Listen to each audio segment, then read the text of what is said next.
Amber hovered the cursor over the blinking link, her heart racing with each passing second. The computer screen illuminated her pale face in the dark room, the closed curtains blocking any trace of light from the outside world. She knew she shouldn't be there, navigating the dark corners of the internet her mother always warned her to avoid. But curiosity was stronger than fear. With a hesitant click, Amber plunged into the digital abyss. The page loaded slowly, revealing a gloomy forum filled with enigmatic links and cryptic usernames. Her eyes scanned the screen, stopping at a thread titled, "The Truth Behind the Veil." Without a second thought, she clicked. A video began to play automatically. At first, all Amber saw was static, but soon an image began to form. It was a face, no, a mask, white and expressionless, floating against a black background. A distorted voice emanated from her computer speakers, whispering words she couldn't comprehend. Amber felt a chill run down her spine. She wanted to close the window, turn off the computer, and run to the safety of her room, but something kept her glued to the chair, her eyes fixated on the screen. The mask vanished, giving way to a series of rapidly flashing images. Amber could hardly process them. Strange symbols, faces twisted in agony, abandoned places that seemed to pulse with a malevolent energy. And then, amid the visual chaos, she saw something that made her blood run cold. It was herself, sleeping in her bed, filmed from an angle that could only belong to someone, or something, standing right next to her bed. The video ended abruptly, leaving Amber in a deafening silence. She looked around, half expecting to see some shadowy figure lurking in the corners of her room. But she was alone, or at least, that's what it seemed. In the days that followed, Amber couldn't get those images out of her head. They haunted her during the day, flashes of horror exploding in her mind at the most unexpected moments. At night, her dreams were populated by that expressionless mask and the enigmatic symbols. At school, her friends noticed the change. Amber, always so lively and talkative, now barely opened her mouth. Her eyes, once bright, now seemed dull, as if a part of her had become trapped in that cursed video. It was during math class that it happened for the first time. Amber was sitting, trying to focus on the numbers on the board, when a sharp pain exploded in her temple. It was as if someone were hammering her skull from the inside. She stifled a scream, her nails digging into her palms, and then, as suddenly as it began, the pain ceased. But something had changed. Amber looked at her classmates and for a moment didn't recognize them as human beings. They were just flesh and bone, fragile and disposable. Her eyes landed on Jack, the boy sitting in front of her. She watched the pulse in his neck, imagining how easy it would be. Amber shook her head, horrified by her own thoughts.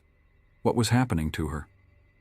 As the days passed, the headaches became more frequent and intense, and with them came violent impulses, increasingly hard to ignore. Amber found herself imagining ways to hurt the people around her, visualizing grotesque scenes that left her nauseous and, at the same time, strangely excited. One night, unable to sleep, she turned the computer back on. Her fingers seemed to have a mind of their own as they navigated back to that dark forum. There was a new message waiting for her. "Welcome back, Amber. We've been waiting for you. The game is just beginning." Amber felt a mix of terror and anticipation. Part of her wanted to run away, delete her account, throw the computer out the window, and never look at a screen again. But another part, a part that grew stronger each day, wanted to know more. Wanted to dive deeper into that dark world that had awakened something inside her. With her heart racing, she clicked on the message. A new page opened, revealing a short text. "To relieve the pain, you must cause pain. Your first task is waiting for you tomorrow at school. Don't disappoint us, Amber. You won't want to know what happens if you fail." Amber closed her eyes, feeling a mix of fear and excitement coursing through her body. She knew she was about to cross a line from which there would be no return. But the promise of relief from that unbearable pain was too strong to resist. When the sun rose, bringing with it a new day, Amber had already made her decision. She would play their game, no matter the cost. After all, what choice did she have? As she got ready for school, Amber looked at herself in the mirror. Her eyes, once full of life, now reflected a haunting emptiness. She could barely recognize herself. But that didn't matter anymore. The girl she used to be was dead, and in her place something new and terrible had been born. The school hallway seemed longer and darker than Amber remembered. Each step echoed in her ears like a harbinger of what was to come. Her eyes scanned the faces around her, searching for a sign, an indication of who her task would be. The headache started as a low buzzing, gradually intensifying until it became almost unbearable. Amber gritted her teeth, her nails digging into her palms as she struggled to maintain her composure. It was then that she saw him. Jack was standing by his locker, laughing with a group of friends. For a moment, Amber hesitated. Jack had always been kind to her, offering shy smiles in the hallways, but now, looking at him, all she saw was an opportunity to relieve her pain. As if sensing her gaze, Jack turned. Their eyes met and he smiled, gesturing for her to come closer. Amber felt her heart race, not with excitement, but with a morbid anticipation. "Hey, Amber," Jack greeted as she approached. "How are you? You look a little pale." Amber forced a smile. "I'm fine, just a bit tired. Actually, I was wondering, could you help me with something after class in the chemistry lab?" Jack seemed surprised, but nodded readily. "Sure, no problem. I'll meet you there at 3." "Perfect," Amber replied, feeling a wave of nausea at the thought of what she was about to do. The hours dragged on like an eternity. In every class, Amber could barely concentrate, her mind incessantly repeating what was about to happen. Part of her wanted to scream, confess everything to someone, ask for help, but another part, the part that grew stronger with each passing minute, craved what was to come. When the final bell rang, Amber was the first to leave the room. She quickly headed to the chemistry lab, her heart pounding in her chest. The room was empty and dark when she entered. Perfect. Minutes later, the door opened again. Jack walked in, his usual smile on his face. "Hey, Amber. So what do you need help with?" Amber didn't respond immediately. Instead, she slowly walked toward Jack, her eyes fixed on him with an intensity that made him instinctively step back. "Amber, are you okay?" It was at that moment that she struck. With a strength she didn't know she possessed, Amber grabbed Jack by the collar and pushed him against the wall. Before he could react, she pressed a cloth soaked in chemicals against his face. Jack struggled, his eyes wide with fear and confusion. But in seconds, his body went limp and he slid to the floor, unconscious. Amber stood there for a moment, looking at Jack's inert body. Her mind screamed in protest, horrified at what she had just done. But her body felt more alive than ever before. The headache had completely vanished, replaced by a feeling of euphoria that left her dizzy. With trembling hands, she took out her phone and snapped a picture of Jack out cold. Seconds later, a message appeared on the screen. "Very well, Amber. You passed the first test, but this is just the beginning. Be prepared for the next challenge." Amber felt a mix of relief and terror. She knew she should feel guilty, horrified by her actions, but all she felt was a desperate need for more. More challenges, more adrenaline, more of that feeling of power that consumed her. She dragged Jack into a supply closet, locking him inside. He would wake up in a few hours, confused and scared, but alive, for now. As she left the school, Amber felt as if she were floating. The world around her seemed more vivid, more real than ever. She knew she had crossed a line, that there was no turning back. But for the first time in weeks, the pain was gone, and she would do anything to keep it that way. At home, Amber locked herself in her room, ignoring her mother's calls for dinner. She turned on her computer, eager for her next task. The screen flickered, revealing a new message. "Congratulations on completing your first challenge, Amber. You have proven to be a promising player. But remember, this is just the beginning. Each task will be harder, more dangerous. Are you ready to go deeper?" Without hesitation, Amber typed her response. "Yes." The reply came almost instantly. "Excellent. Your next challenge will arrive soon. Get ready, Amber. Things are about to get much more interesting." Amber shut off the computer, a sinister smile forming on her lips. She knew she should be terrified, regretful, but all she felt was anticipation. The game had just begun, and she was more than willing to play until the end. That night, for the first time in weeks, Amber slept deeply, without nightmares. But as she rested, something inside her continued to change, to transform. The girl she used to be was quickly disappearing, replaced by something darker, more dangerous. And the world was not prepared for what she would become. The months that followed passed like a bloody blur for Amber. Each new challenge took her deeper into the abyss, testing the limits of her humanity. What began with small acts of violence soon escalated to something far more sinister. Amber became a shadow in the city, moving silently through the night, her eyes always alert for the next victim. She learned to be meticulous, careful. She left no traces, made no mistakes. Each act of violence was calculated, precise, almost artistic in its execution. The newspaper headlines screamed of a wave of inexplicable crimes sweeping the city. Mysterious disappearances, brutal murders, crime scenes that left even the most seasoned investigators disturbed. No one suspected that behind it all was a 17-year-old girl, her once innocent eyes now cold as ice. But beneath the mask of calm that Amber wore, a storm raged. Each new act of violence demanded more from the next to keep the pain away. It was a vicious cycle, a downward spiral from which she could not escape. One night, while cleaning the blood from her hands after completing another challenge, Amber looked at herself in the mirror. The reflection staring back was that of a stranger. Her eyes, once full of life, were now empty wells. Her skin, once rosy, was pale and marked. She could barely recognize herself. It was at that moment that the reality of her situation finally hit her. She had become a monster, a puppet in the hands of forces she did not fully understand. The girl who dreamed of going to college, who loved to read and spend time with friends, was dead. In her place was this creature, this killer. Amber felt a wave of nausea wash over her. She staggered to the bathroom, violently vomiting. When she finally managed to stand, her legs trembled. She returned to the computer, determined to end it all. But when she opened the forum, a new message awaited her. "Congratulations, Amber. You have exceeded all our expectations. It's time to raise the game. Your final challenge awaits." Amber felt her heart freeze. Part of her wanted to scream, to beg them to leave her alone. But another part, the part that had grown and strengthened over the months, craved more. With trembling fingers, she opened the message. The instructions were simple, yet terrible. Her final challenge was to eliminate the only person still connecting her to her former self, her mother. Amber felt the world spin around her.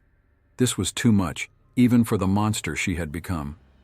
She couldn't do this. She wouldn't. But as that thought crossed her mind, the familiar headache began to form. It started as a low buzzing, but quickly intensified until she could barely think. It was as if 1,000 needles were being driven into her skull. Amber fell to her knees, clutching her head and screaming in agony. Through the haze of pain, she heard hurried footsteps in the hallway. Her mother, worried by the scream, was coming to check what was happening. The time seemed to slow down. Amber saw the doorknob turn, heard her mother's worried voice calling her name. And in that moment, facing the most terrible choice of her life, Amber made her decision. When the door opened, Amber was already standing, a knife firmly gripped in her hand. Her eyes met her mother's, filled with concern and love. For a brief moment, Amber hesitated, but then the pain exploded again in her head, and all rational thought vanished. With an animalistic scream, Amber lunged forward. What followed was a blur of violence and horror. When it finally ended, Amber was standing in the middle of her room, covered in blood, her mother's body at her feet. The headache had completely disappeared. In its place was only an absolute emptiness. Amber slowly walked to her computer, her movements mechanical, as if she were in a trance. She took a picture of the horrific scene and sent it to the forum. The response came almost instantly. "Excellent work, Amber. You completed the game. Welcome to the next level." Amber looked at the screen, then at her mother's body, and back to the screen. And then, for the first time in months, she began to laugh. It was a terrible sound, devoid of any joy or humanity. She knew there was no turning back. The game would never truly end. She was trapped in this cycle of violence and horror forever. But now, finally, she understood the truth. There was no they controlling the game. There was no external force manipulating her actions. The monster had always been inside her, waiting to be unleashed. And now that it was free, it would never be imprisoned again. As the sirens began to wail in the distance, Amber calmly sat in her chair, a twisted smile on her bloodied face. She was looking forward to the next challenge, the next victim. The game would continue, and she would play until the end. Because now she understood. She was not the victim of this macabre game. She was the master player.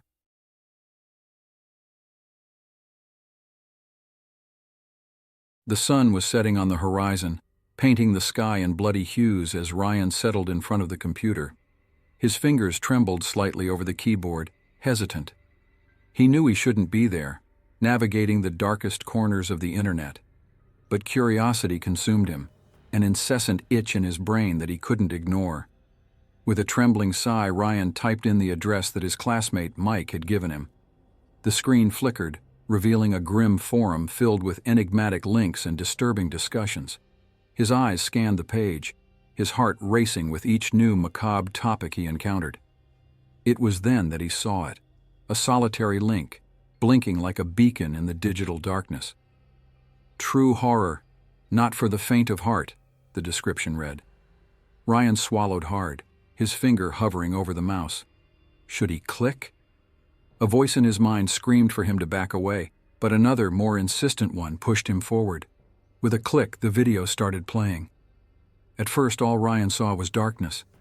Then slowly, a scene began to take shape. A dimly lit room, concrete walls stained with something he didn't want to identify. In the center, a hooded figure moved with a sinister grace. Ryan watched, horrified and fascinated, as the figure committed acts of violence so brutal that his stomach churned. Screams echoed through his computer speakers, piercing into his bones. He wanted to look away, but his eyes were glued to the screen, unable to tear themselves from the grotesque spectacle. It was then that something caught his attention. A small detail, almost imperceptible, but one that made his blood run cold. The hooded killer wore a watch that Ryan knew all too well. It was identical to the one his father, John, always wore, a birthday gift that Ryan had given him years ago. No, Ryan thought, shaking his head furiously. It couldn't be. It had to be a coincidence. His father, John Miller, was a kind man, a respected accountant in the small town where they lived. He couldn't. No, it was impossible, but the seed of doubt had already been planted. Ryan closed the video with trembling hands, his world spinning around him. In the days that followed, he watched his father with new eyes, searching for signs, clues, anything that could confirm or deny his growing suspicions. John seemed the same as always, calm, kind, always with a smile for his wife, Sarah, and for Ryan. But now Ryan noticed things that had previously gone unnoticed. The long hours John spent away from home, claiming extra work. The occasional stains on his clothes, which he quickly explained away as paint or grease. The locked basement, to which only John had the key. One night, while his parents slept, Ryan gathered all his courage and quietly descended the stairs. The basement called to him, a dark secret waiting to be revealed. With a screwdriver, he worked on the lock, his heart pounding so hard he feared it would wake the whole house. Finally, the door gave way with a soft click. Ryan hesitated at the entrance, staring into the darkness before him. Part of him wanted to run back to the safety of his room, bury his head under the blankets, and pretend none of this was happening, but he knew he couldn't. He needed to know the truth, no matter how terrible it was. With cautious steps, Ryan descended the basement stairs. The air was heavy, laden with a metallic smell that made his stomach churn. His hand shook as he turned on the light, revealing nothing. The basement looked normal at first glance. Stacked boxes, old tools, the common trinkets that accumulate over the years. Ryan let out a trembling sigh, part relief, part disappointment. Maybe he was wrong. Maybe his mind had created connections that didn't exist, fueled by the horror of that cursed video. He was about to turn and head back up the stairs when he noticed something. One of the walls seemed out of place. Approaching it, Ryan realized it was a false door, cleverly camouflaged to blend in with the rest of the basement. His heart raced again as his fingers found the hidden edge. With a gentle pull, the door opened, revealing a small hidden room. The metallic smell intensified, making Ryan gag. Feeling along the wall, he found a switch. The light revealed a nightmare. The walls were covered in photographs. Dozens, hundreds of them. Terrorized faces stared back at him, wide eyes frozen in fear.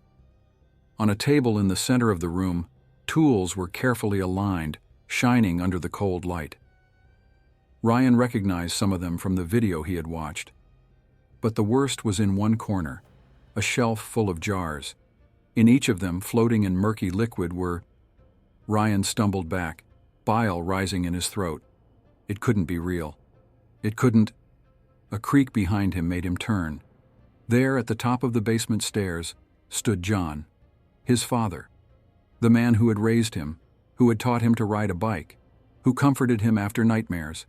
Now, John was the nightmare. "Ah, Ryan," John said, his voice oddly calm.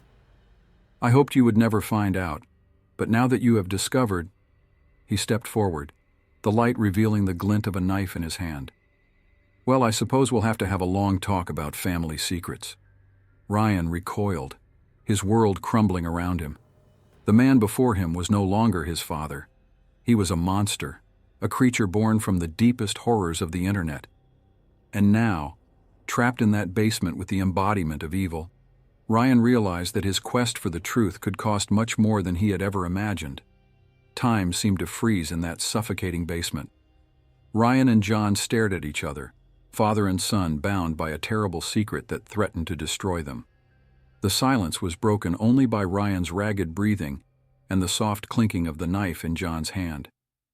"You don't understand, son," John finally spoke, his voice strangely soft. "All of this is necessary." Ryan felt a wave of nausea wash over him at those words. How could his father justify such brutality? He tried to speak, but his voice failed him, coming out only as a strangled whimper. John stepped forward again, the flickering light casting dancing shadows on his face. "There are things in this world, Ryan, forces beyond our understanding. What I do here is to protect our family. To protect you." John's words were like daggers, each one piercing the reality Ryan knew. His father continued, his eyes shining with a feverish intensity. "They're everywhere, Ryan, parasites, feeding off the essence of humanity. Only I can stop them. Only I can see through their disguises." Ryan recoiled, his back hitting the cold wall. His father had completely lost his mind.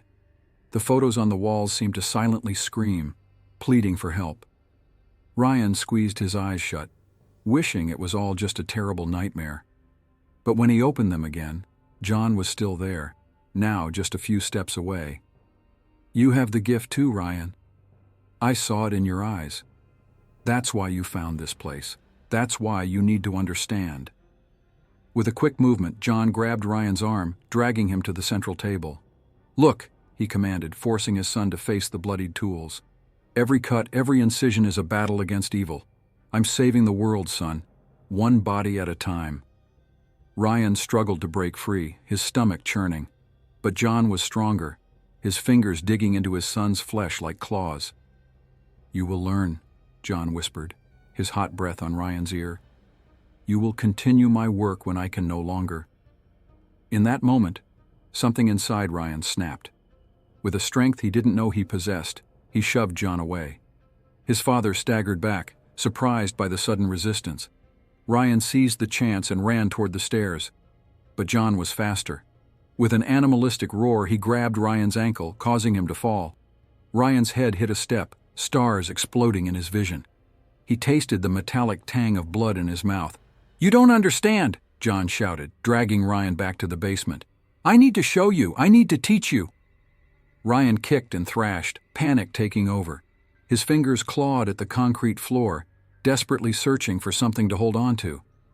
It was then that his hand brushed against something cold and metallic. Without thinking, He grabbed the object and swung it with all his strength. There was a dull thud, and John let out a grunt of pain. Ryan turned to see his father fallen, blood streaming from a gash on his forehead. In his own hand, Ryan held a wrench, now stained red. For a moment, Ryan stood paralyzed, staring at his father's motionless form. Then the instinct to survive took control. He stumbled to his feet and ran up the stairs, tripping over his own feet in the rush to escape that nightmare. Emerging into the hallway of the house, Ryan was met by the frightened face of his mother, Sarah. "Ryan! What's happening? I heard screams!" The words tumbled out in a torrent from Ryan's mouth. "Mom! Dad! Basement! Bodies! He's crazy!"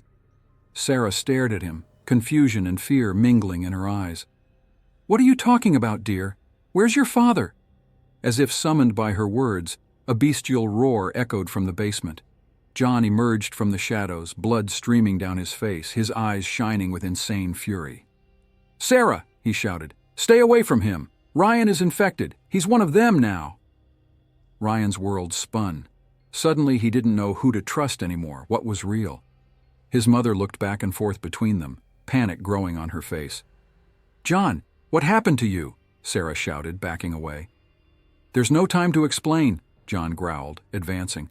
"We have to contain him before it's too late." Ryan felt the cold touch of fear running down his spine. His own father, the man who was supposed to protect him, now saw him as a threat. And his mother, would she believe him or her husband? He couldn't take the risk. With one last desperate look at his mother, Ryan turned and ran toward the front door. He heard his father's shouts behind him, his mother's confused sobs, but he didn't dare look back. The night swallowed him as he ran down the street, his feet pounding against the pavement in a frantic rhythm. Where would he go? Who would believe him? The lights of the neighboring houses shone, symbols of a normalcy that now felt so distant. Ryan ran until his lungs burned, until his legs wobbled. Finally exhausted and disoriented, he collapsed in a dark alley, his back pressed against a cold brick wall. Tears streamed down his face as the reality of what had happened hit him in waves. His father, the man he loved and admired, was a monster, a killer. And now Ryan carried that terrible secret. The weight of that truth threatened to crush him. Trembling, Ryan pulled his phone from his pocket. His fingers hovered over the keypad. Who could he call? The police? Would they believe him? Or would his father, with his facade of a respectable citizen, be able to fool them?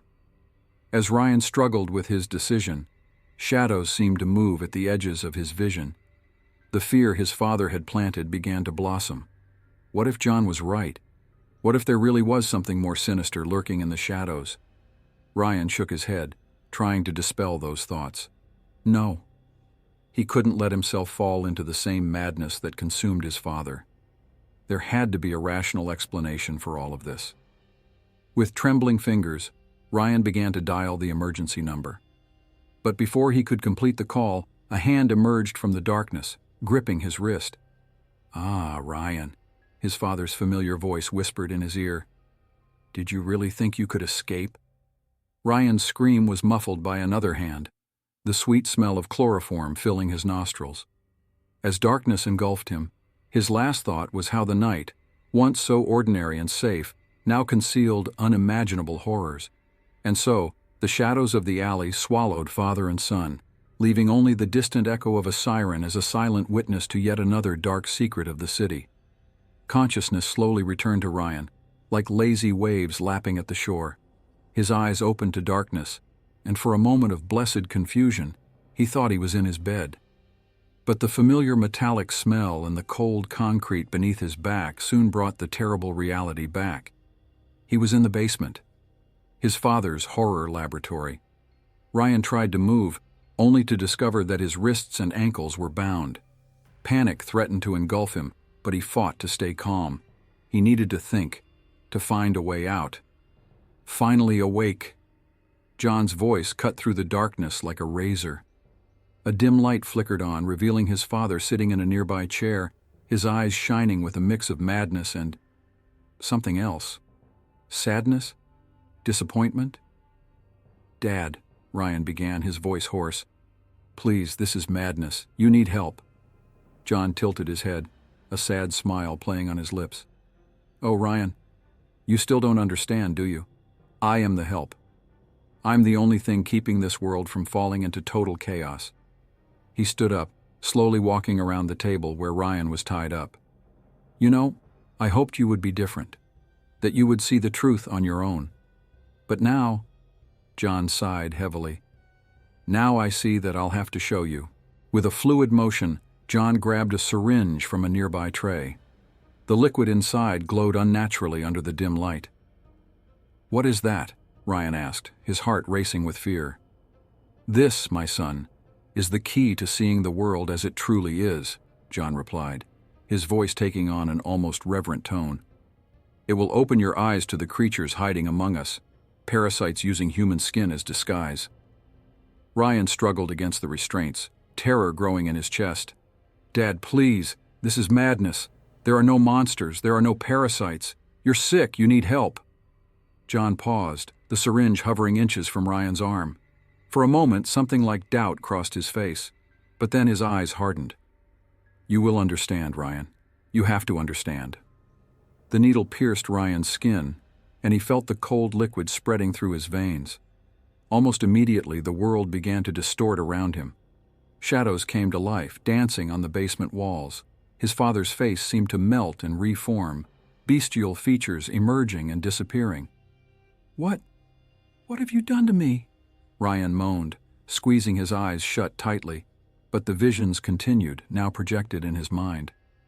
Open your eyes, son. John's voice sounded distant, as if coming from underwater. See the truth that has always been before you. Ryan obeyed reluctantly. The world had transformed into a living nightmare. The walls pulsed as if they were made of living flesh. And his father. Ryan stifled a scream.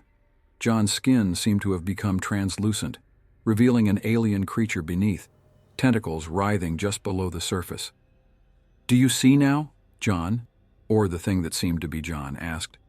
They are everywhere, infecting, controlling, destroying, and only we can stop them. Ryan shut his eyes again, shaking his head frantically. It's not real, he murmured to himself. It has to be the drug. But when he reopened his eyes, the horror remained, and worse, it started to make sense. Memories from his entire life began to rearrange themselves. Strangers he had encountered, neighbors, teachers, they all seemed different now, masks falling away to reveal the creatures underneath. No, Ryan groaned, tears streaming down his face. It can't be true. John placed a hand, still human, but Ryan could feel the tentacles moving beneath the skin, on his shoulder. It's hard at first, but you are strong, son. You will learn to cope with this, and together we can save humanity. The hours that followed were a blur of terror and revelations. John, no, the creature posing as John, showed Ryan videos, photos, evidence of a silent invasion happening right under humanity's nose. Each new piece of information was like a nail being hammered into Ryan's mind, solidifying a new and terrible reality. The world he knew, that he loved, was a lie, a facade for something much more sinister. At some point, the restraints were removed. Ryan didn't even notice, too absorbed in the new knowledge flooding his mind. When he finally realized, he was standing beside his father, looking at the tools on the table. Are you ready for your first lesson? John asked, offering a knife to Ryan. Ryan hesitated, his hand trembling. Part of him was still screaming that this was madness, that he should flee, call the police. But another part, a part that grew stronger by the second, understood the necessity. The duty. Before he could respond, a loud crash sounded from upstairs. Voices shouting, heavy footsteps. Police, everyone stay still, John cursed under his breath. Your mother must have called them, damn it. Ryan felt a wave of relief. Rescue. Salvation from the madness that threatened to engulf him. But then, Ryan, John spoke urgently, gripping his son's shoulders. Listen to me. They won't understand. To them, we are the monsters. You have to continue my work. Protect your mother, protect humanity. You are the last hope now. Before Ryan could process his father's words, John grabbed one of the knives from the table and ran toward the stairs. Ryan heard screams, gunshots, and then Silence. Moments later, police stormed into the basement, weapons drawn. Ryan stared at them, his mind a whirlwind of emotions and conflicting thoughts. To his horror, he saw tentacles writhing beneath the officers' uniforms, alien eyes watching him from behind human faces. "It's okay now, son," one of the officers said, approaching cautiously. "You are safe." But Ryan didn't feel safe. Not anymore. Never again. In the days that followed, Ryan was bombarded by psychologists, social workers, and detectives. Everyone wanted to know what had happened, what his father had done. Ryan remained silent, his eyes constantly scanning the faces around him, searching for signs of the infestation he now knew existed.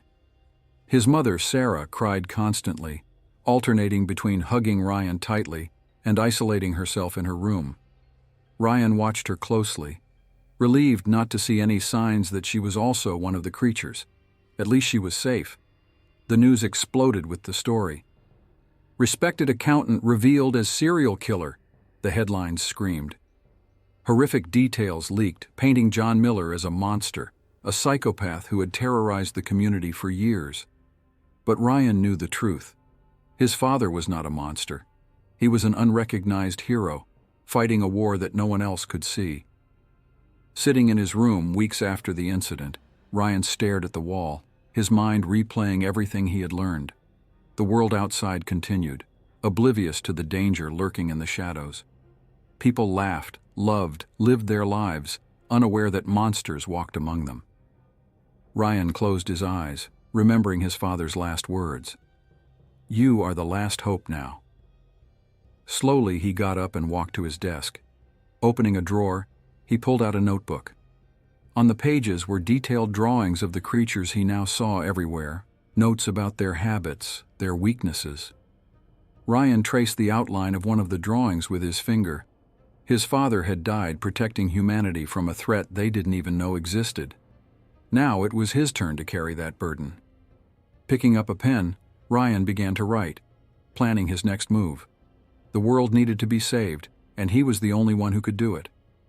Outside, the sun was setting, bathing the city in shades of blood red. And in the growing shadows, Ryan swore he could see tentacles moving, alien eyes watching him. The battle was just beginning.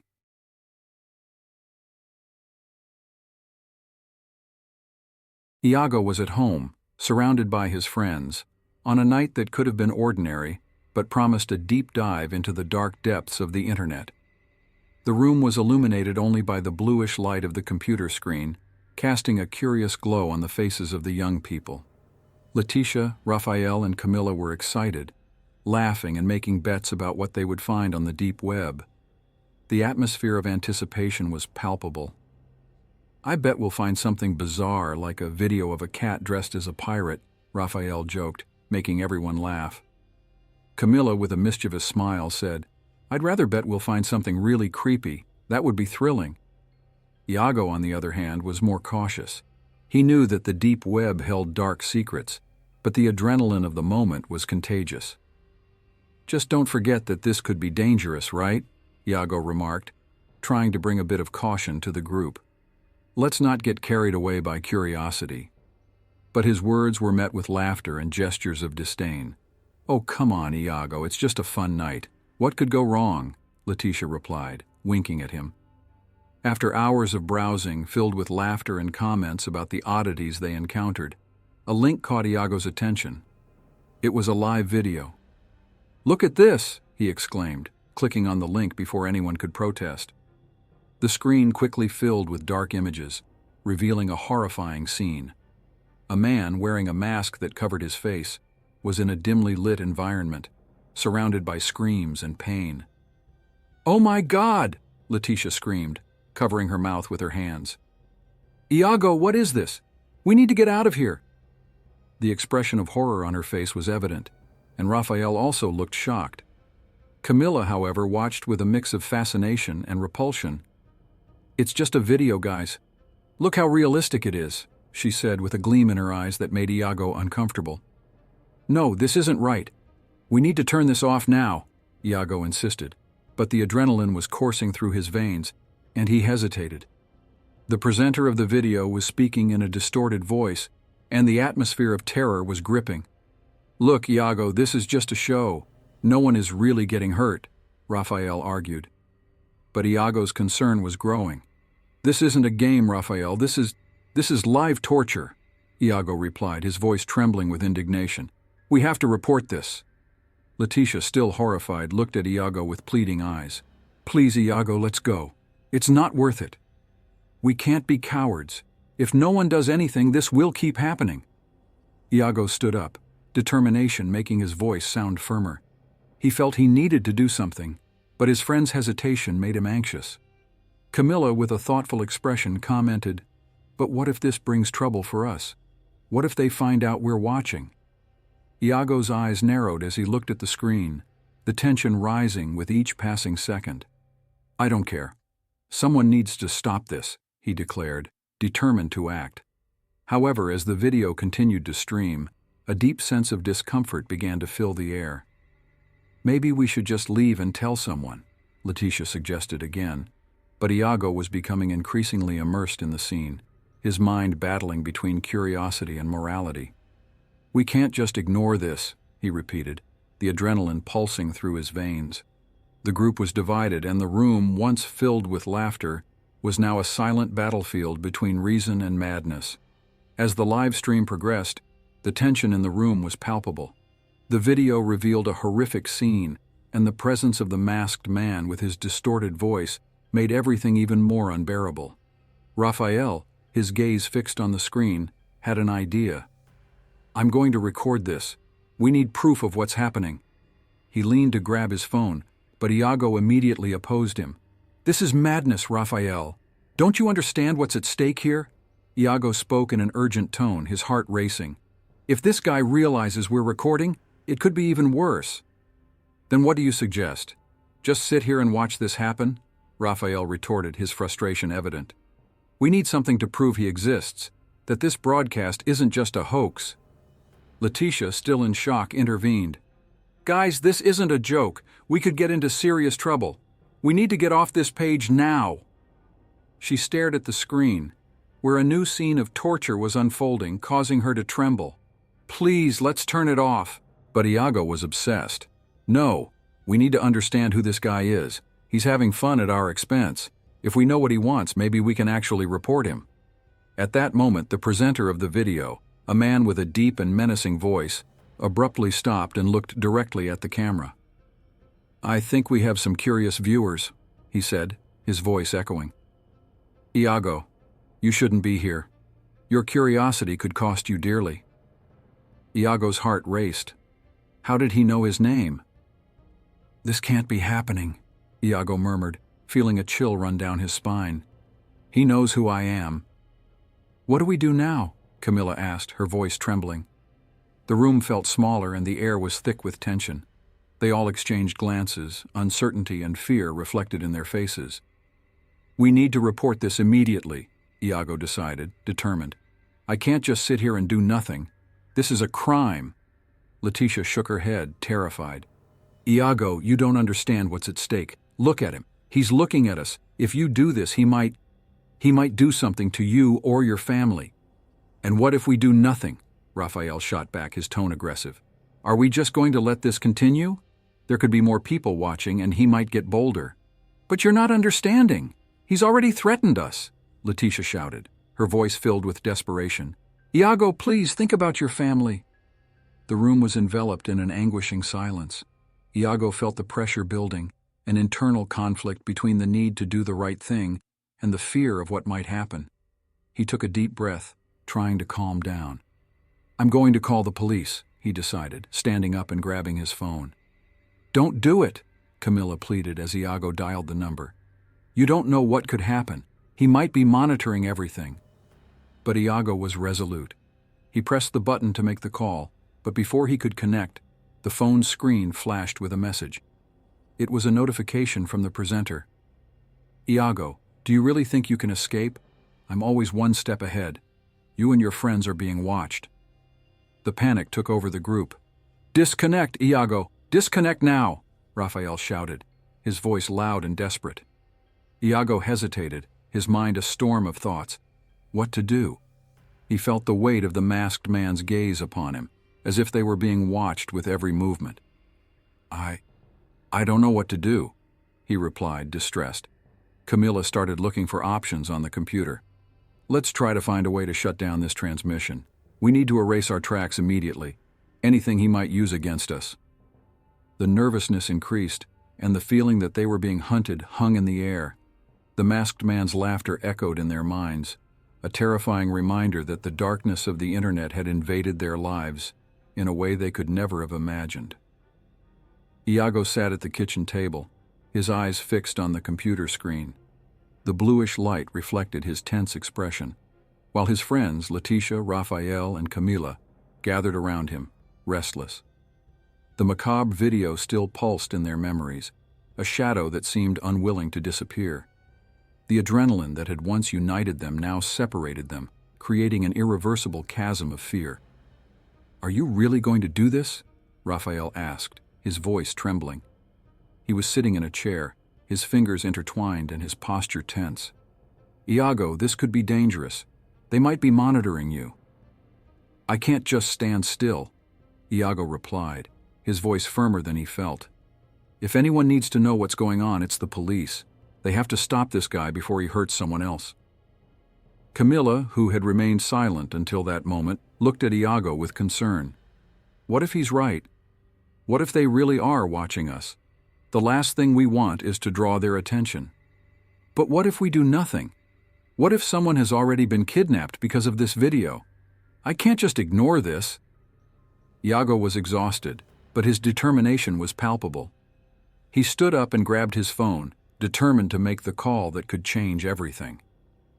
With his heart racing, he dialed the police number.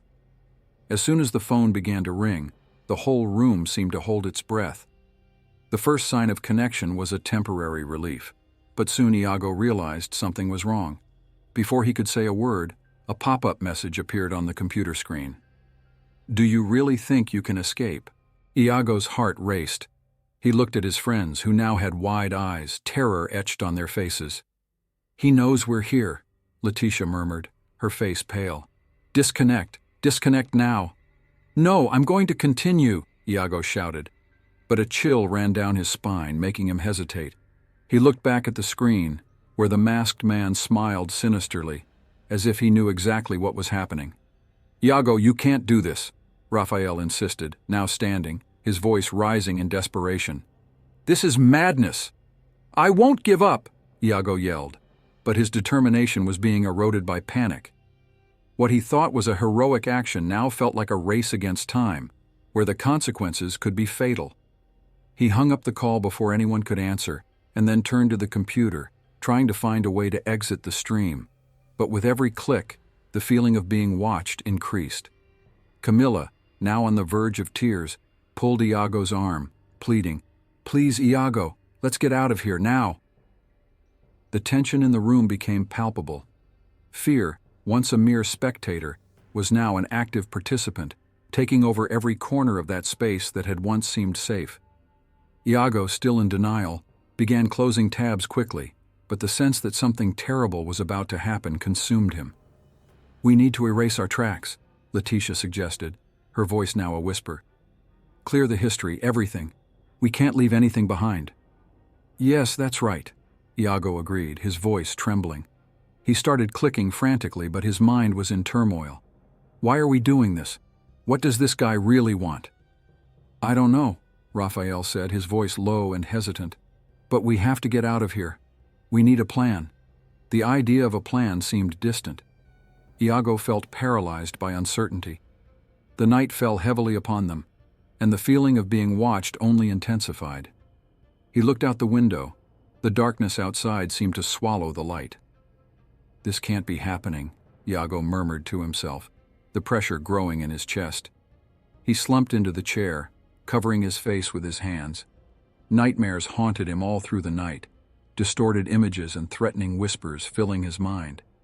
When he finally managed to sleep, he found himself in a maze of shadows, where masked figures danced around him, laughing and pointing. He woke abruptly, gasping, the feeling that someone was watching him intensely. The boredom of the day had transformed into something much more terrifying. He turned to the window, but there was nothing but darkness. The emptiness, however, seemed to pulse with a threatening presence, and Iago knew that the nightmare was just beginning.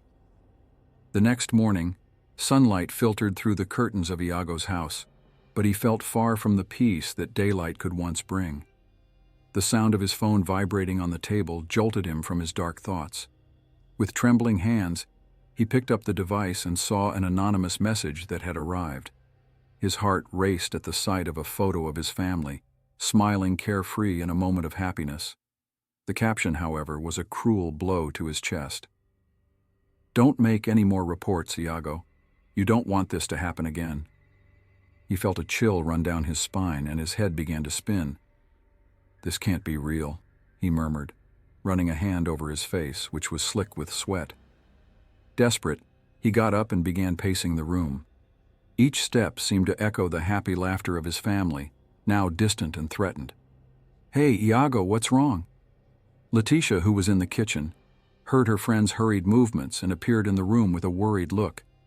"You're pale. What happened?" Iago couldn't find the words.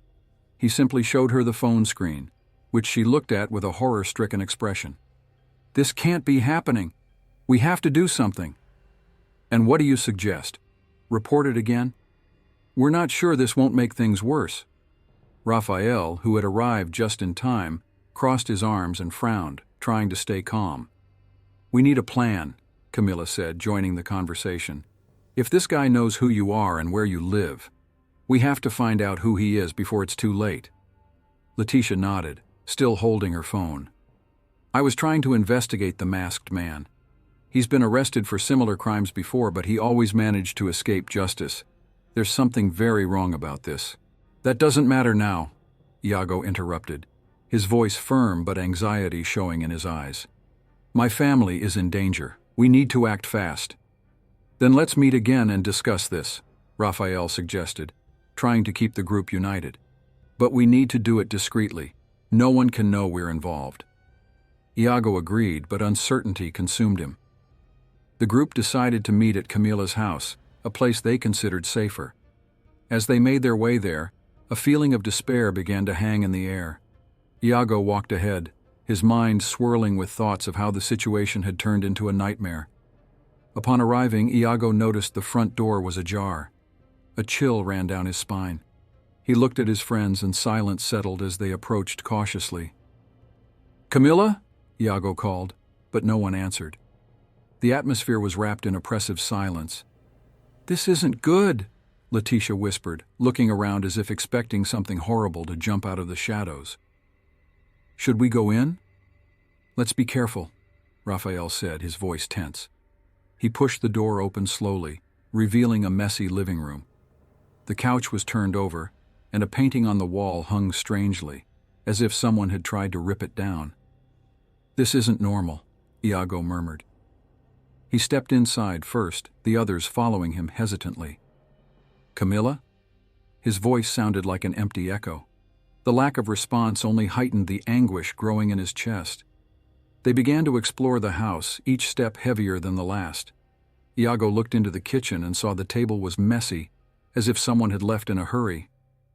"She must be here somewhere," he said, but doubt began to eat away at his hope. "Camilla!" When the tension seemed unbearable, a shrill scream echoed from upstairs, freezing everyone in place. Iago's heart raced, and a primal instinct for protection took over. "Let's go!" he shouted, rushing up the stairs without thinking of the consequences. The group followed him, and when they reached the top floor, the sight that greeted them was terrifying. Camilla's bedroom door was ajar, and a shadow moved quickly inside the room. Iago hesitated at the entrance. "Camilla, are you in there?" But the only answer he got was the sound of something heavy falling to the floor. Panic settled in as he and his friends looked at each other, the realization of what they were facing beginning to dawn on them. The horror game was just beginning, and each second dragged on as if fate was about to reveal itself in a cruel and unexpected way. Iago was paralyzed, his mind swirling like a whirlwind as his friends gathered in the living room, the atmosphere thick with tension and despair. He looked at Letitia, whose eyes were wide, reflecting the same mix of fear and disbelief that gripped him. Raphael stood, his expression a combination of anger and helplessness, while Camilla tried in vain to calm the tempers. "This can't be happening," Iago murmured, his voice barely audible. "They can't have taken my family." "We need to do something," Raphael said, frustration seeping through every word. "If they dared to kidnap them, we can't just sit here." "And what if the instructions are a trick?" Letitia questioned, running a hand through her hair in a nervous gesture. "We can't risk any more lives." The message Iago had received still pulsed in his mind. The photo of his family, smiling carefree, contrasted with the cruel reality they now faced. The kidnapper was enjoying this macabre game, and the thought that they might be forced to participate made him feel sick. "I can't do this," Iago said, his voice trembling. "I can't expose my family to more danger." Camilla, who had remained silent until then, finally spoke. "Iago, if we do nothing, they might hurt your family. We need to find out what he wants." A heavy silence settled after her words. Everyone knew the situation was serious. The only thing Iago knew for sure was that he couldn't let his family pay for his decisions. The kidnapper had given an ultimatum, a new live broadcast where Iago would have to participate. But how could he do that? How could he face that terror and still hope to save his family? "What if we try to find out who this guy is?" Letitia suggested, breaking the silence. "If we can find any clues about him, maybe we can turn the situation around." "And what if he finds out what we're doing?" Raphael countered. "If he's watching us, it'll be even worse." "We have to take the risk," Camilla insisted. "If we don't try, we'll have nothing to lose. And Iago, you need to prepare. If you're going to do this broadcast, you need to know what you're facing." The pressure on Iago increased. Each word from his friends felt like an additional weight on his shoulders. He took a deep breath, trying to clear his mind. What could he really do? How could he protect his family without putting their lives in even more danger? At that moment, Letitia's phone vibrated. Her expression changed instantly, and she answered, her voice low and cautious. "Hello?" The tension in the room heightened, everyone listening intently as if each syllable could reveal the key to their survival. "You're closer than you think, Letitia." The voice on the other end was distorted, as if passing through a filter. "If you and your friends want to save Iago and his family, you must act quickly. Time is running out." The room fell into absolute silence as Letitia listened, her face paling with each word. "What do you want from us?" she asked, her voice trembling. "A simple video, Letitia. Iago must participate. Or perhaps you'll have to visit your friend Iago in a more complicated situation." "This is not a game," Iago shouted, grabbing the phone from Letitia's hand. "Leave my family alone." "Oh, Iago, you really don't understand. You're already in the game," the voice replied, and then the call was cut off. A chill ran down Iago's spine. He looked at his friends, and their expressions said it all. They were in a trap, and the kidnapper had total control of the situation. The horror they had witnessed on the screen was now becoming a tangible reality, a shadow threatening to swallow them. "We need to move," Raphael said, breaking the tense silence. "Whatever he wants, we have to act before it's too late." Iago felt the weight of the world on his shoulders, but the determination of his friends encouraged him. It was time to fight against the terror they had awakened, and he knew that no matter what happened, they wouldn't face it alone. Iago sat in the chair, the computer screen illuminating his pale face. His heart raced in his chest, and his hands trembled around the mouse. He looked at his friends, whose faces were contorted in expressions of anguish and fear. Letitia, with wide eyes, whispered, "Iago, you don't have to do this. There's another way." Raphael, beside her, shook his head, trying to convey a semblance of hope. But the truth was that everyone was aware that their options were running out. "If I don't do it, they will kill my family," Iago replied, his voice choked with emotion.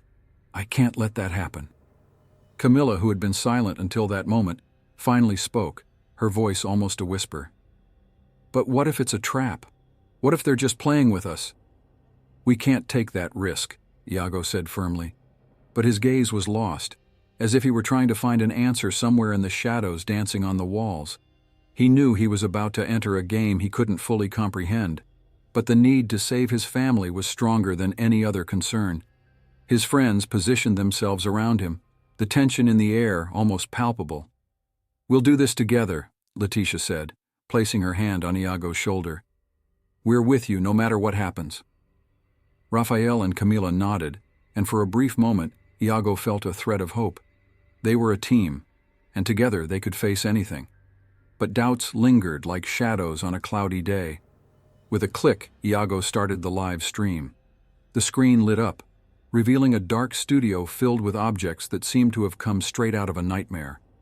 The masked host appeared, his cold, calculating eyes fixed on the camera, and as he began to speak, his voice reverberated like an echo in a dark tunnel. "Welcome, viewers. Today, you will have the pleasure of witnessing a unique spectacle. Iago, are you ready for your role?" Iago felt his stomach churn. "What do you want from me?" he shouted, his voice echoing off the walls of the room. "Release my family." The masked man laughed, a cold sound devoid of any empathy. "Oh, Iago, you and your friends really don't understand the game, do you? Your family is closer than you think, and you, my dear, are the centerpiece of this match." His words sliced through the atmosphere, and Iago realized he was in a labyrinth from which he couldn't escape. Camila, in a moment of desperation, shouted, "Stop this! You have no right to do this to him." But the host ignored her, continuing to speak. "The only way to save them is to follow the rules. You will have to choose between pain and betrayal. What you decide will determine their fate." The friends exchanged glances, panic growing in their eyes. "Iago, don't do anything rash," Raphael warned. "We can find a way out of this." The host, noticing Iago's hesitation, smiled cruelly. "Don't worry, you will have your choices. But remember, every action has a consequence." And at that moment the screen flickered, revealing images of his family, bound, and with expressions of terror. Iago felt his heart sink. "No, no, please!" he screamed. But the masked man only laughed, as if enjoying the young man's despair. And then, the broadcast began to change. The images of his family became clearer, and Iago realized he was watching something he couldn't bear. The screams of his mother, the look of panic on his father's face, all of it became real and palpable. Iago was watching as his family was brutally murdered in front of the cameras, and he was powerless, trapped in a web of terror and betrayal. "You can't do this!" Iago shouted, tears streaming down his face. The host's voice echoed in his mind, each word a stab. "I am in control, Iago. You and your friends are just pawns in this macabre game, and the only way out is through pain." The kidnapper's words penetrated Iago's mind, and as the horror unfolded before him, a truth began to form in his mind, a dark revelation he could never have imagined. The kidnapper was not a stranger. He was someone close, someone who had manipulated everything from the beginning, turning his friends into pawns of a game where the only prize was pain. Despair took over the environment as Iago helplessly watched what could be his end and that of his family, not knowing that the true monster was closer than he could have imagined.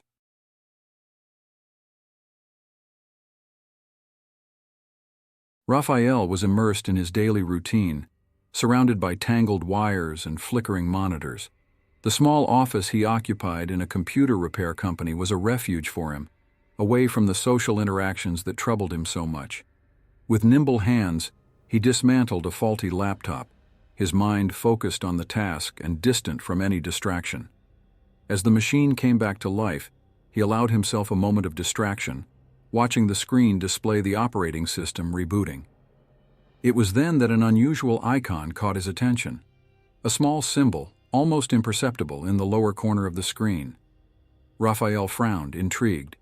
He didn't remember seeing that icon before. Curious, he clicked on it. From that moment on, his life would change forever. The screen filled with a series of files and folders, some with names that seemed innocuous at first glance, but as he delved deeper, they revealed personal data of families. Names, addresses, phone numbers, and even intimate information that shouldn't be there. Raphael felt a wave of discomfort wash over him.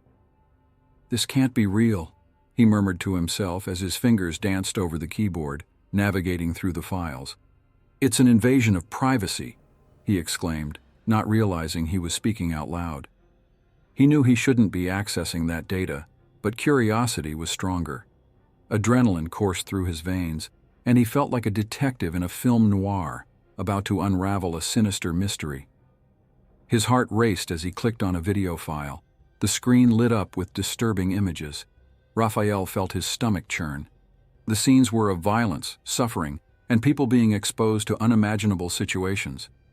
He abruptly stood up, the monitor reflecting his pale and shocked face. What is this? Who would do such a thing? He asked himself, his mind trying to process the grotesque reality before him. As he tried to understand more about that dark network, a warning appeared on the screen, interrupting his daydream. Warning! You shouldn't be here. Get out now! The message read in red letters, pulsing like an emergency alert. Raphael felt a chill run down his spine. He hesitated, his hand hovering over the mouse. What should he do? Shut down the computer and forget everything that had happened? Or investigate further, even knowing he was treading on extremely dangerous ground? He decided he needed help. Feeling suffocated by the pressure of the situation, Raphael grabbed his cell phone and sent a quick message to Anna, his journalist friend. Anna, I need to talk to you. It's urgent. I found something very serious. Her response came almost immediately. What is it? I'm busy, but I can meet you in 30 minutes. Where are you? At the shop, Raphael replied, his mind still agitated by the images he had seen. He stood up and began to organize the tools, trying to calm the storm brewing inside him. What he had discovered was more than just data. It was a doorway to a dark world he couldn't ignore. Minutes later, Anna walked through the door, her gaze attentive and questioning. Raphael, you look pale. What's going on? She asked, closing the door behind her. He led her to the computer and with a nervous gesture pointed to the screen. Look at this. Anna stepped closer, analyzing the open files. The expression on her face quickly transformed from curiosity to horror. My God, this is illegal. Where did you find this? The tension in the air was palpable, and Raphael knew he had crossed a line from which there was no return. I don't know. I was fixing this laptop and suddenly came across all this, he explained, his voice trembling. Anna looked at him, a mix of concern and determination in her eyes. We need to report this. We can't leave it like this. Raphael hesitated, a part of him fearing the consequences of getting more involved. But looking at Anna's face, he knew he had no choice. Yes, let's investigate this together, but we need to be careful. And with those words, they embarked on a journey that would lead them into an abyss of secrets and horrors, unaware that the true terror was just beginning. Raphael sat at the table in the small kitchen of his apartment, the dim light from the hanging lamp illuminating the modest yet cozy space. The computer was on, the screen flickering with the disturbing data he had found. He hesitated to call Anna, the journalist friend with whom he always shared his concerns, but the gravity of the situation forced him to act. He knew he needed someone who could investigate more deeply, someone who understood the seriousness of the situation he was getting into. I can't do this alone, he murmured to himself as he dialed Anna's number on the phone. After a few nervous keystrokes, he finally pressed the call button. The phone rang a few times until her familiar voice echoed on the other end of the line. Raphael? What happened? You sound agitated. The concern in Anna's voice was palpable. Anna, I need you to come here. I found something serious. I don't know how to explain, but it's about a clandestine network. There are data on people, videos. His voice faltered as he recalled the images he had seen. What do you mean by data on people? Anna asked, her curiosity quickly being replaced by caution. Are you safe? I am, but only if you come. I don't know what else to do. Raphael felt the weight of urgency in his words. I'm on my way, Anna replied without hesitation. Send me the location. The conversation ended, and as he waited, Raphael tried to organize his thoughts. With each passing second, the unease grew. What he had found was more than just a set of data. It was a labyrinth of horror that promised to reveal uncomfortable truths. He knew that by sharing this with Anna, he was putting both of them at risk. When Anna arrived just a few minutes later, her expression was a mix of determination and worry. She looked at the computer screen, her eyes widening as she saw the open files. "Raphael, this is much more serious than I thought," Anna murmured, analyzing the data. "These names, this information, do you realize this is a massive violation of privacy? And these videos, what are they?" "I don't know exactly. I saw some recordings, they were horrible. People being tortured, things no one should see." Raphael felt a shiver run down his spine.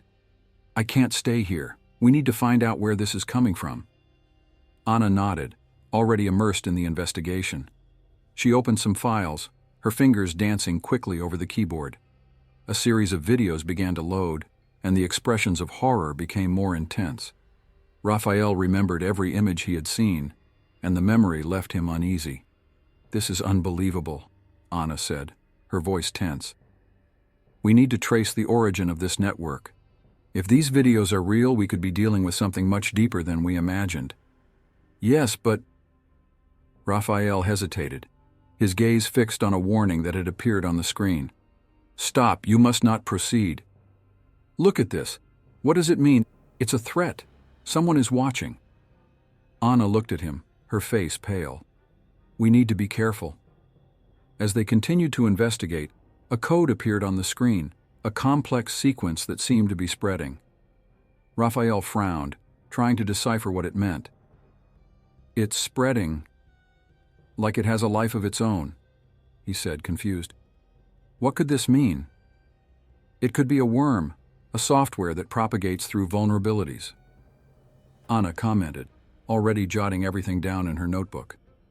"This is very serious, Raphael. We need to act quickly before it's too late." Raphael agreed, but before they could continue, a new alert appeared, cutting through the tension in the air. "You are being monitored. Abort the mission." The words seemed to echo in his mind, and a heavy silence fell between them. "What do we do now?" he asked, his heart racing. "Let's get out of here. We need a safe place to discuss this," Anna said, her voice firm, but inside she was just as restless as Raphael. They knew this was just the beginning of a terrifying journey, and what they were about to discover could change everything. Raphael and Anna sat at a dusty table in a sparsely populated cafe, surrounded by the dim light filtering through the dusty windows. The place reeked of burnt coffee and mold, but that didn't matter. Their minds were focused on a single goal. Raphael, with trembling hands, typed the password for the laptop he had brought. The screen lit up, revealing the underground network that had consumed his last few nights of sleep. "Are you sure we want to continue with this?" Anna asked, concern evident in her voice. She leaned back in her chair, crossing her arms as she watched Raphael with an intense gaze. "What we've found so far, it's not just a game. This is serious, Anna. We need to understand what's happening, and more importantly, we need to tell someone." Raphael's determination was palpable, but Anna wasn't so sure. "We've already tried contacting the authorities and they ignored us. Do you really think another attempt will change anything?" Anna's tone was cautious, but Raphael was blinded by urgency. "If we do nothing, we're allowing this to continue. Look at the videos we saw. Those are human beings, Anna. Whole families are at risk." Anna sighed, remembering the disturbing images they had seen. "I know, but—" She hesitated.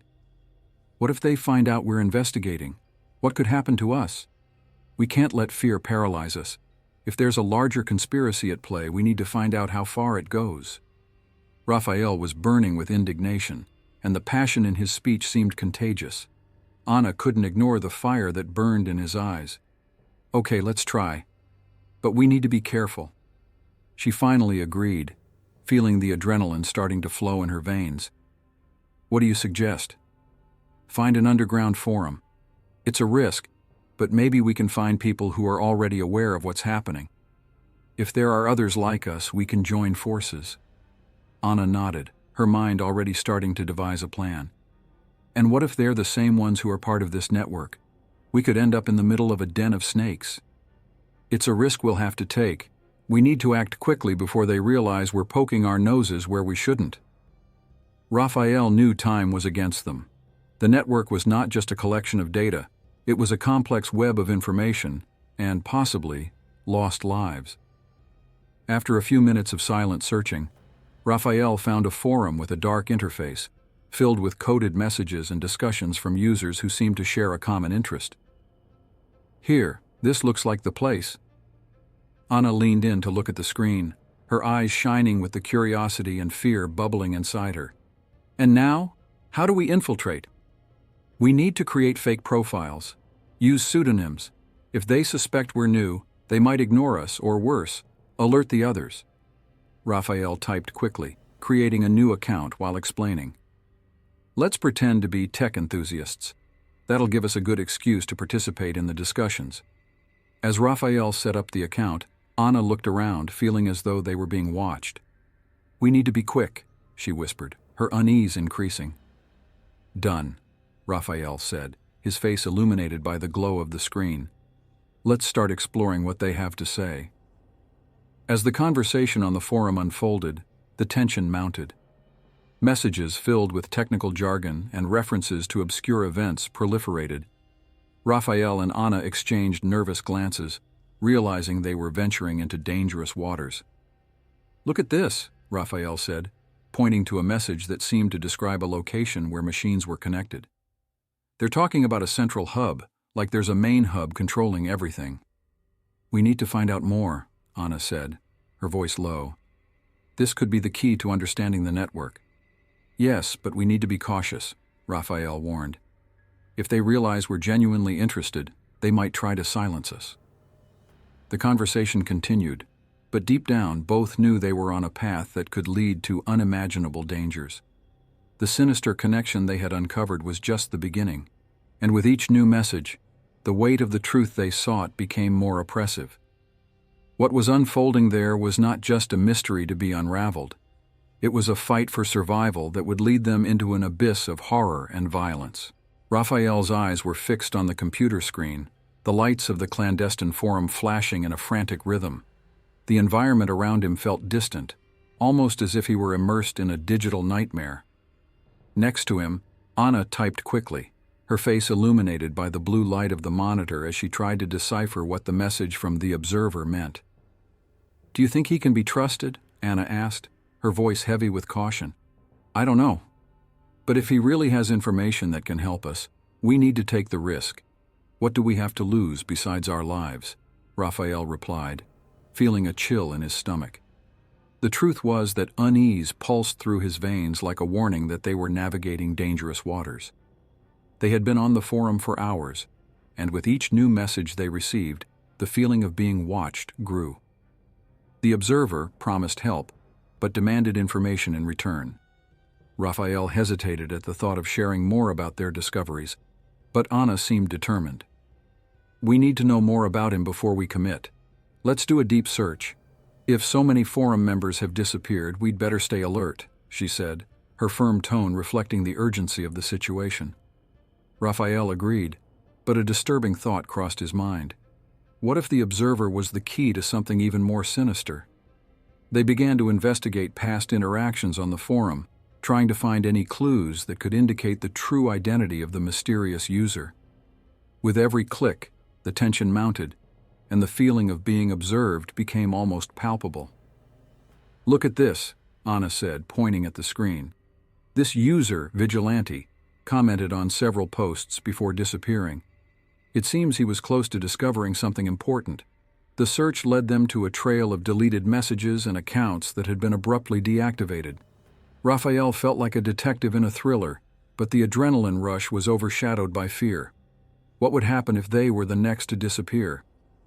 We could try to contact this Vigilante. Maybe he has information that the observer doesn't, Raphael suggested, the idea sounding more like a wish than a solid plan. And if he's also disappeared? We can't take any more risks, Raphael. We need to focus on what we have, Anna argued, her gaze intense. All right, let's meet with the observer. He said he has information about the code, and that might help us understand what's going on better. We need to take the risk, Raphael replied, already feeling the pressure building in his head. They arranged to meet in a public place, a cafe on the outskirts of the city, and both expectation and anxiety took hold of them. As they prepared, Anna maintained a worried expression. If something goes wrong, you remember the plan, right? We can't let ourselves be caught off guard. If he seems threatening, we leave immediately, she said, adjusting the strap of her bag. Yes, I remember, but what if he really is someone who can help us? We can't dismiss this chance, Raphael countered, his determination growing with the impending meeting. Upon arriving at the cafe, the atmosphere was tense. The place was almost empty except for a few tables occupied by oblivious patrons. Raphael and Anna chose a table in the back, where they could observe the entrance. Time seemed to drag until finally a hooded figure entered. Raphael's heart raced. Is that him? Anna whispered, tensing up. We can only find out by calling him, Raphael replied, raising his hand to discreetly wave. The observer approached, and the tension in the air was palpable. Before they could exchange words, a loud bang echoed, and the cafe door was kicked open. A masked figure entered, and a wave of terror swept over Raphael and Anna. Run! Shouted the observer, but before they could react, the masked men advanced, and the scene turned into chaos. Raphael grabbed Anna by the hand, and together they ran for the exit, fear and adrenaline driving them, but the feeling of being pursued was inescapable. The reality that they were caught in a cruel trap set in as the sounds of the chase echoed behind them, forcing them to fight for their lives amid the terror they had unleashed. Raphael and Anna found themselves in a small apartment in the city center, the only place they could consider safe for now. The walls were covered with books and scattered papers, a reflection of Anna's restless mind, who had always had a passion for uncovering the truth. Raphael, on the other hand, was immersed in a sea of uncertainty and tension. They sat around a messy table with laptop screens displaying a frightening amount of information. Look at this, Anna, Raphael said, pointing at the screen. All these victims, the dates, and the families, some of them live on the same street as my grandmother. Anna frowned, her eyes widening as she analyzed the data. This can't just be a coincidence. We need to understand how all of this connects. If these people are somehow related, it could lead us to the network. Raphael nodded, the tense expression on his face. He couldn't ignore the growing feeling that he was closer to the truth than he wanted to be. But the truth had a price, and he knew that the dark organization pursuing them would not hesitate to silence them. What if they're watching us right now? Anna asked nervously. We need to be careful. The moment she spoke, a notification popped up on Raphael's screen. A simple message, but one that made his heart race. I'm watching you. He swallowed hard, fear spreading throughout his body. What is it? Anna asked, noticing the change in his expression. It's a message from the observer. He knows where we are, Raphael replied, his voice trembling. We need to go now, Anna exclaimed, quickly getting up. We can't stay here waiting for them to come after us. Raphael, still in shock, began to close the open programs. Wait! We need to save these files. If something happens to us, this information can't fall into the wrong hands. As he worked frantically, Anna looked out the window, her eyes alert to the movement on the street. The sun was setting and shadows began to stretch, creating an atmosphere of tension. Do you think we can trust the observer? Anna asked, turning to Raphael. He could be an ally, but he could also be a trap. I don't know, Raphael replied, his voice full of uncertainty. He seems to have valuable information, but we can't forget that many people who got involved with him disappeared. As they discussed, a siren echoed in the distance, increasing the sense of urgency. Raphael finally saved the files and stood up, determined. So, what are we going to do? We need a plan, Anna suggested, her mind racing a mile a minute. We need to find the source of the network, Raphael said, making up his mind. If we can trace where this data is coming from, we can expose all of this. Anna crossed her arms, contemplating. Yes, but how are we going to do that without getting caught? The observer mentioned a location in one of the previous messages. An access point, he said, was crucial. If we can get there before they find us, Maybe we can discover more. And what if it's a trap? Anna questioned, still hesitant. It's a risk we need to take. If we do nothing, more people will suffer. Raphael made the decision, his determination evident. Anna's expression changed and she shook her head, finally agreeing. All right, let's go. But we need to be quick and careful. They prepared, putting away laptops and documents, each movement charged with tension. When they were ready to leave, Raphael felt a chill in his stomach. He knew they were on the thin line between discovery and destruction. Let's go, Anna. The truth is out there, and we need to find it, he said as he opened the door, ready to face the unknown. As they stepped out of the apartment, the darkness of the night enveloped them, and a feeling of being followed began to weigh on their shoulders. The race against time had begun, and hidden truths were about to be revealed, but at what cost? Raphael and Anna arrived at the location they had tracked, an abandoned warehouse on the outskirts of the city, shrouded in dense fog and an unsettling silence. Raphael's heart was pounding frantically, and he felt that each step toward the entrance heightened the tension in the air. Are you sure it's here? Anna asked, her voice low and cautious. Raphael nodded, though his mind was a storm of doubts. As they crossed the rusty door, they were greeted by a smell of mold and static electricity. The interior of the warehouse was vast, with shadows dancing under the dim light of bulbs hanging from the ceiling. I think we should split up and look for the server. If we find it, we can expose all of this, Raphael suggested, trying to keep calm. Anna hesitated but agreed. Be careful, Raphael. We don't know what we might find here. They separated, each going in opposite directions. Raphael walked cautiously, his gaze attentive to every little detail, every noise. After a few minutes of searching, he spotted a slightly ajar door at the back of the warehouse. With his heart in his throat, he pushed the door open and stepped inside. What he found made his stomach churn. A room filled with servers, all blinking like insatiable eyes, storing data that shouldn't exist. Raphael! Anna shouted from somewhere nearby, but her voice sounded distant. He approached one of the servers, his heart racing as he tried to access the data. What he saw sent a chill down his spine. Information about him and Anna was there, documented in horrific detail. It can't be, he murmured, feeling reality crumble around him. Suddenly the door burst open with a bang and the observer entered, a sinister smile plastered on his face.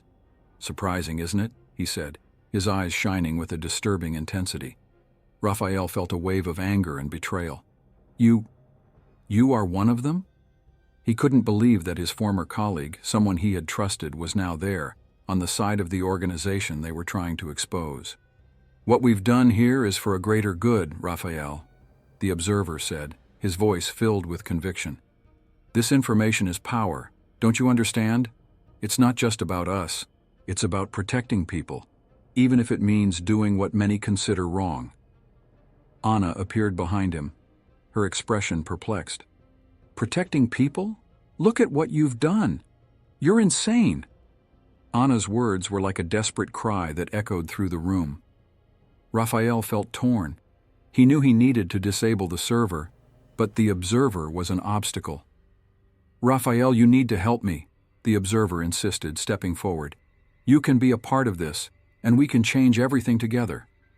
But Raphael couldn't look at him without feeling a wave of revulsion. You can't just justify this. Look around you. These are lives, not numbers on a screen. The atmosphere in the room changed abruptly. Raphael realized that time was running out. He began to type frantically on the server's keyboard, trying to disable it, but the observer moved closer, blocking his path. You don't know what you're doing, Raphael. Stop right now. I can't let this continue, Raphael shouted, determined to move forward. Anna, realizing the situation was about to explode, tried to intervene. Raphael, wait! We need to think! But it was too late. At the climax of the tension, a siren blared, echoing off the warehouse walls. Raphael knew time had run out. In a moment of desperation, he made a choice.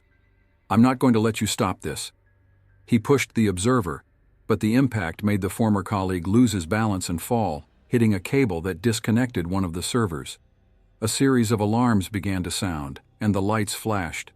Anna shouted, "Raphael, let's get out of here!" But he hesitated, his mind absorbing the gravity of the situation. Then, in one last effort, he turned to Anna, looking for a way to save her. "Anna, go! I'll disable the server and then join you." "No, you can't do this alone," she pleaded, but he was already determined. Chaos erupted and the room began to be invaded by hooded men from the organization. Raphael looked into Anna's eyes, a final moment of connection before making the fateful decision. "I love you, Anna, go!" he shouted, and in doing so he felt the weight of tragedy approaching. Anna hesitated for a final moment, but the voices and footsteps were drawing closer. She finally turned and ran, leaving Raphael to face the darkness that was closing in. Raphael turned, focusing on the server screen, knowing that his choice had sealed his fate. The last thing he saw was Anna disappearing through the door, the light of the outside world closing behind her as he prepared to confront the terror that awaited him.